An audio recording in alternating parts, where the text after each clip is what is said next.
நிஜ வாழ்க்கையோ போன்றது. வணக்கம். காங்கிரஸ் கட்சியினுடைய முழுமையான தேர்தல் அறிக்கையை வாசித்து முடித்தேன். கிட்டத்தட்ட ஒரு 52 சாப்டரில் ரொம்ப டீட்டெயிலாக அந்த அறிக்கை இருக்கிறது. ஒரு முழுமையான அறிக்கை என்று நான் சொல்வேன்.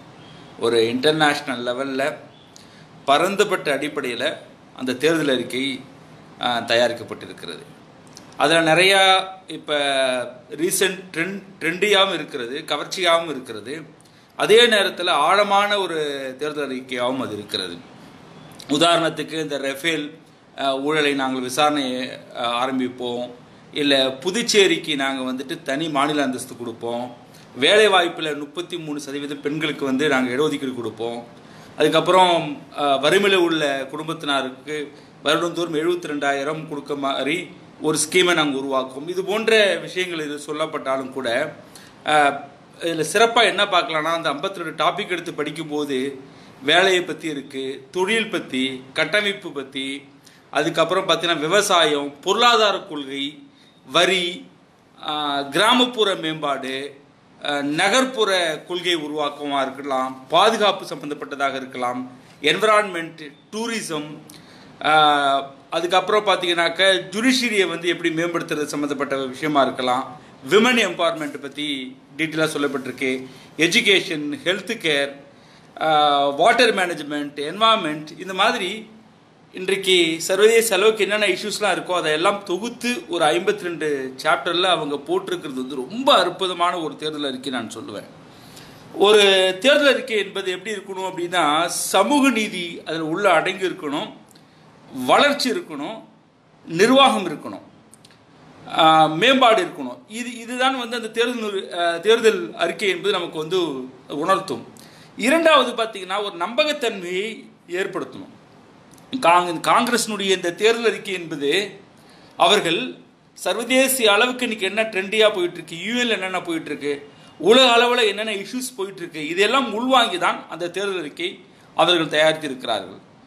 நாங்கள் வங்கியில் ஒரு 15 லட்ச ரூபா எல்லாருக்கும் போடுவோன்ற மாதிரியான கவர்ச்சி திட்டங்கள் இதில் சுத்தமாக கிடையாது.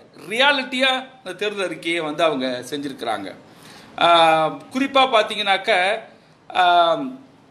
நீட் தேர்வு தமிழ்நாட்டில் ரத்து செய்யப்படுன்ற விஷயம் அது உள்ளே கொண்டு வந்திருக்கிறாங்க. நம்மளுடைய வழிகளை அது புரிஞ்சுக்கிற மாதிரி அதில் இருக்குது. எலக்ட்ரல் ரெஃபார்ம்ஸ் பற்றியும் கூட அதில் டீட்டெயிலாக பேசியிருக்கிறாங்க. போலீஸ் ரெஃபார்ம் பற்றி பேசியிருக்கிறாங்க. அயல்நாட்டு கொள்கையை பற்றி பேசியிருக்கிறாங்க. ஒரு காங்கிரஸுடைய தேர்தல் அறிக்கை என்பது நம்முடைய இந்திய மக்களுக்கான என்ன தேவை அப்படின்றதே அதில் அடங்கியிருக்கு.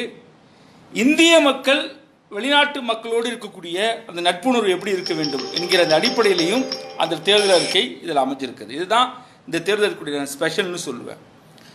எனக்கு தெரிந்து ஒரு தேர்தல் அறிக்கை என்பது வெறும் கவர்ச்சி திட்டங்களை தாண்டி அது ஒரு மக்களை ஈர்க்கக்கூடிய திட்டங்களும் அதில் இருக்குது. அதையும் தாண்டி ஒரு இன்டர்நேஷ்னல் லெவலில் இருக்கக்கூடிய ஒரு பெர்ஸ்பெக்ட் அடிப்படையில் ஒரு தேர்தல் அறிக்கை உருவாக்குவது என்பது சாதாரணமான ஒரு காரியம் கிடையாது. அது உருவாக்கப்பட்டிருக்கு. இதுக்கு கடுமையாக உழைத்திருக்கிறார்கள். பஞ்சாயத்து பற்றின ரிஃபார்ம்ஸ்லாம் தேர்தல் அறிக்கையில் இருக்கிறது. அதை படிக்கின்ற போது நமக்கு என்ன உணர்வு இருக்குன்னா, ஒரு இளைஞன் ஒரு நாடு எப்படிலாம் வளர வேண்டும் அப்படின்றத ட்ரீம் பண்ணுவான் பாருங்கள்.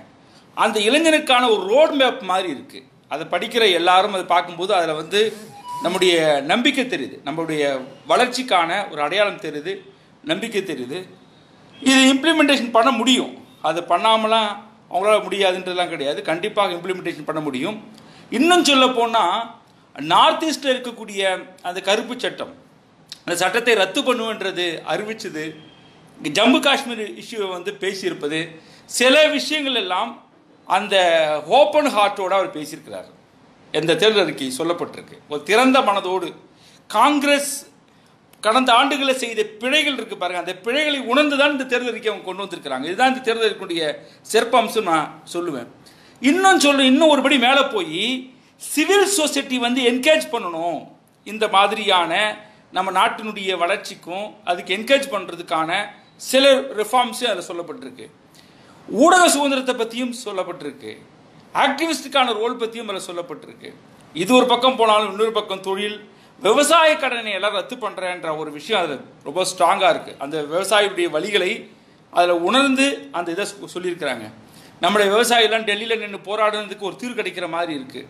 ஸோ இது பெரிய ஒரு தொலைநோக்கு திட்டம், ஒரு எழுந்த திட்டம், ஒரு ட்ரெண்டியாகவும் அந்த தேர்தல் அறிக்கை அமைஞ்சிருக்கு. எக்ஸலண்ட்டான ஒரு தேர்தல் அறிக்கை நான் பார்க்குறேன். கட்சியை கடந்து நான் சொல்வது, அது காங்கிரஸ் கட்சி தேவையா இல்லை பிஜேபி தேவையா இடதுசாரிகள் தேவையா இதெல்லாம் விட்டுடும் ஒரு பக்கம். ஆனால் ஒரு தேர்தல் அறிக்கையினுடைய அந்த பரந்தப்பட்ட பார்வை என்பது ரொம்பவும் ஷார்ப்பாக இருக்குது. அந்த தேர்தல் அறிக்கை என்பது என்னை பொறுத்தவரை பல வல்லுநர்களுடைய கூட்டு முயற்சியாக தெரியுது. அந்த தேர்தல் அறிக்கையில் பலருடைய கூட்டு முயற்சி தெரியுது. எளிய முறையில் அக்சஸ் பண்ணுற மாதிரி இருக்குது. நம்மளுடைய சில வந்து நம்ம மோடி போனதில் சொன்னார் பாருங்கள், எல்லாத்துக்கும் 15 லட்சம் போட்டுருவேன், அதை பண்ணிவிடுவேன், இதை பண்ணிவிடுவேன், ஓவர் இது பண்ணுற மாதிரிலாம் இருக்குல்ல. அப்படிலாம் இல்லாமல் என்ன இது உணர்ந்திருக்கிறாங்க அப்படின்னா, அந்த காங்கிரஸ் கட்சி நாம் செய்த பிழைகளை மக்களுக்கு தெரியும், நம்ம எது வந்துட்டு எளிதாக நடைமுறைப்படுத்த முடியும் என்பதை மக்கள் உணர்ந்திருப்பார்கள். ஆகவே இது எல்லாம் ஒரு பெரிய ஒரு கதையை விட முடியாது என்பதை உணர்ந்து தான் இந்த தேர்தல் அறிக்கை இதில் அமைக்கப்பட்டிருக்கிறது. ஒவ்வொரு துறையாக அவர்கள் பிரித்து அது எது தேவை என்பதை உணர்ந்து இந்த தேர்தல் அறிக்கையை அவர்கள் வடித்திருக்கிறார்கள். உண்மையில் இந்த தேர்தல் அறிக்கை ஒரு சிறப்பான தேர்தல் அறிக்கை. கண்டிப்பாக இது இம்ப்ளிமெண்டேஷன் ஆயிடுச்சுன்னு வச்சுங்களேன், நல்லாயிருக்கும். அது கண்டிப்பாக 33% பெண்களுக்கு நாங்கள் வேலை வாய்ப்பில் இடஒதுக்கீடு கொடுக்குறோன்ற அந்த பாயிண்ட்லாம் ரொம்ப வேலிடு பாயிண்ட். சிலது மாநில வாரியான இப்போ ஜம்மு காஷ்மீர் இஷ்யூ கூட அதில் பேசுகிறாங்க, என்னென்னலாம் நாங்கள் தீர்வு கொண்டு வருவோன்றதெல்லாம் அதில் பேசப்படுது. எதெல்லாம் பொலிட்டிக்கலி நமக்கு வீக்காக இருக்கோ அதையெல்லாம் ஸ்ட்ராங் படுத்தணும், அதுக்குள்ளே ஒரு பீஸ் பில்டிங் உண்டு பண்ணணுன்ற அளவுக்கு அந்த தேர்தல் இருக்கிறது. வாழ்த்துக்கள், நன்றி.